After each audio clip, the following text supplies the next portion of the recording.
अस्सलाम वालेकुम जी, मैं हूं राना शहजाद और आप देख रहे हैं बाखबर दुनिया न्यूज़। आज हम मौजूद हैं गुजरात के लारी अड्डा के अंदर, जहां पर जब वो मरियम नवाज शरीफ साहिबा की जानब से गुजरात के अंदर 11 बसेस जो है वो पहुंच चुकी हैं, लेकिन इनका ना तो इफ्ताह किया जा रहा है। शहरी जो हैं वो सस्ती सफरी सहूलत से महरूम नज़र आ रहे हैं।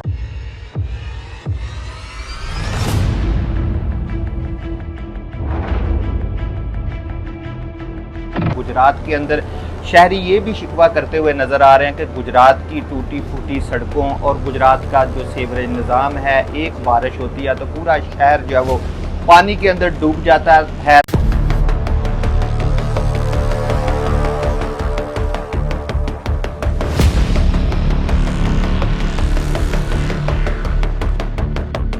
तो ये बसेस जो है वो किस तरह चलेंगी, मेरे साथ हमारे यहाँ के जो भाई हैं जो बसेस के हवाले से बताते हैं। सर मुझे बताइएगा कि इन बसेस का तखीर का शिकार क्यों है? जी बहुत शुक्रिया आपका। बेसिकली सर ये बसेस हमें 15 जुलाई जो है रिसीव हुई हैं यहाँ पे, और जैसे ही बसेस रिसीव हुई हैं उसके बाद इसका सिविल वर्क का और इंफ्रास्ट्रक्चर का काम शुरू कर लिया गया था। चार्जर्स इंस्टॉल होने थे, इलेक्ट्रिसिटी कनेक्शन लगना था, उसके बाद जाके जब गाड़ी में चार्ज होना था, इसका इंफ्रास्ट्रक्चर डेवलप होना था तो गाड़ी में रन करना था।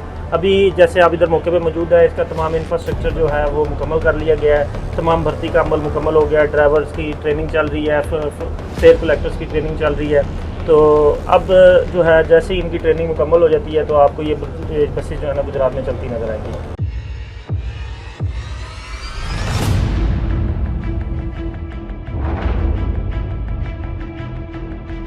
टोटल बसेस कितनी होंगी गुजरात के अंदर जो है? देखिए फर्स्ट फेज़ के अंदर जो है ना गुजरात के अंदर 4 रूट डिसाइड किए गए थे और 4 रूट्स के लिए 25 बसेस का कोटा गुजरात को मिला था। उन 4 रूट्स में से एक दौलत नगर का रूट था, एक मंगोवाल का था, एक जलालपुर जटा का था और एक लाला मुसा का था। ठीक है। 25 बसेस में से हमें भी 11 बसेस मिली हैं और बाकी बसेस जो है ना हमारी ऑन दी वे हैं, वो भी इंशाल्लाह एंड ऑफ अगस्त और सितंबर में हमें मिल जाएंगे। अच्छा मुझे ये बताइएगा, गुजरात के अंदर जब भी बारिश होती है पूरा शहर डूब जाता है, तो आप कह रहे हैं कि ये बसेस जो हैं वो दौलता नगर की जानब जाएंगी, तो आपने देखा कि कचहरी चौक के अंदर कितना पानी होता है, जहाँ से जब GTS चौक से गुजरते हैं तो कितना पानी होता है, तो क्या ये बसेस जो हैं वो कामयाब हो पाएंगी? देखिए फर्स्ट फेज़ में तो ऐसा ही है कि ये शहर के अंदर से तो कोई भी बस का रूट नहीं चल रहा। बस ने अगर दौलत नगर जाना है तो वो सर्विस मोड से जाएगी। सर्विस मोड से जेल चौक में, उसको कचहरी चौक में लाजमी बात है, वहाँ पे जब बारिश हो रही थी तो पानी वहाँ पे खड़ा था, पर विद इन 2 आवर्स वो पानी ख़त्म हो गया था। तो अब इसके लिए कुछ स्ट्रेटजी बनानी पड़ेगी। जब पानी खड़ा होगा ज़ाहिर बात है इसको वेट कराना पड़ेगा। ये इलेक्ट्रिक बस है, इलेक्ट्रिक बस जो है वो वाटर फ्रेंडली नहीं होती, तो इस वजह से इसको वेट कराना पड़ेगा। जब तक पानी खड़ा होगा तो इसको हो सकता है गाड़ी इंतज़ार करे और उसके बाद इसको अड्डे से मूव करवाया जाए।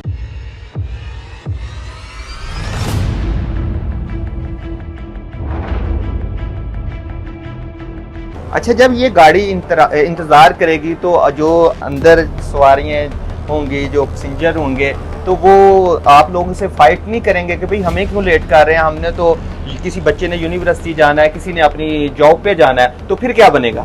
देखिए जैसे कि अगर शहर में पानी खड़ा हुआ है, कचहरी चौक में खड़ा हुआ है, जेल चौक में खड़ा हुआ है, तो वो ऑलरेडी ही अगर वो किसी और पब्लिक ट्रांसपोर्ट पे भी सफ़र कर रहे होंगे तो वो लेट होंगे। तो ये तो एक गवर्नमेंट की ट्रांसपोर्ट है, तो ज़ाहिर बात है अब लोग हेजिटेट करेंगे, फ्रस्ट्रेट भी होंगे, पर वो इस चीज़ को समझते भी हैं कि ये एक गवर्नमेंट का एसेट है। अगर ये पानी में जाएगा, ख़राब होगा, तो एट दी एंड हम लोगों का नुकसान है, हमारा अपना नुकसान है। एक हमारी सरकारी मलाकी की चीज़ ख़राब होती है तो ये हमारा अपना नुकसान होता है, गवर्नमेंट का नुकसान नहीं होता। तो हम ये है कि उसमें पहली बात है कि कोशिश तो यही है कि ये वासा हमारी जो है वो इस लेवल तक का काम कर लेगी कि वहाँ पे हमें पानी नहीं मिलने लगा। अच्छा मेरा एक और क्वेश्चन है आपसे कि देखें हमारे जो शहर के लोग हैं, आपने देखा कुछ गरीब लोगों के बच्चे जो हैं वो यूनिवर्सिटी गुजरात के अंदर जाते हैं, तो यूनिवर्सिटी की बसेस की जो अपना किराया है वो बहुत ज़्यादा है, ठीक है, वो अफोर्ड नहीं कर सकते।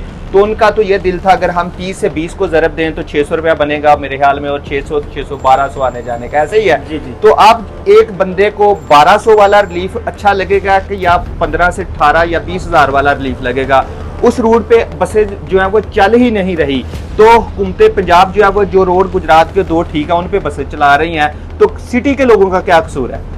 देखें कचहरी चौक से भोले तक का जो रोड है वो भी अंडर कंस्ट्रक्शन है और वो इस मानसून के बाद वो कंप्लीट कर लिया जाएगा। RCC कंक्रीट होगी उसके ऊपर। उसके बाद हम उस जलालपुर जटा रोड पे गाड़ी चलाएंगे और यूनिवर्सिटी के साथ हमारा एक जो है वो बात चल रही है कि जो यूनिवर्सिटी स्टाफ से यूनिवर्सिटी तक का जो सफ़र है, यूनिवर्सिटी अपनी शटल वहाँ पे चलाएगी। ग्रीन बस से लेके यूनिवर्सिटी तक की जो शटल है वो यूनिवर्सिटी खुद प्रोवाइड करेगी। यूनिवर्सिटी का एक स्टाफ हमने जलालपुर जट्टा रोड के ऊपर रखा है, जो कि स्टूडेंट्स को बहुत ज़्यादा उसका फ़ायदा होगा। नहीं, उससे कैसे आवाम को फ़ायदा होगा? जब वो शटल सर्विस चलाएगी तो उसके जो किराया जाते हैं वो इसके लेवल के होंगे, यानी कि वो भी 20 रुपये होंगे कि या ज़्यादा होगा? देखिए, वो यूनिवर्सिटी इंतजामिया से रिक्वेस्ट की थी डिस्ट्रिक्ट एडमिनिस्ट्रेशन ने, तो उस पर अभी मुज़ाकरात चल रहे हैं। तो इंशाल्लाह इसी लेवल पे हम उनको यूनिवर्सिटी को कायल करेंगे कि इसी लेवल पे वो अपनी शटल सर्विस चलाएं।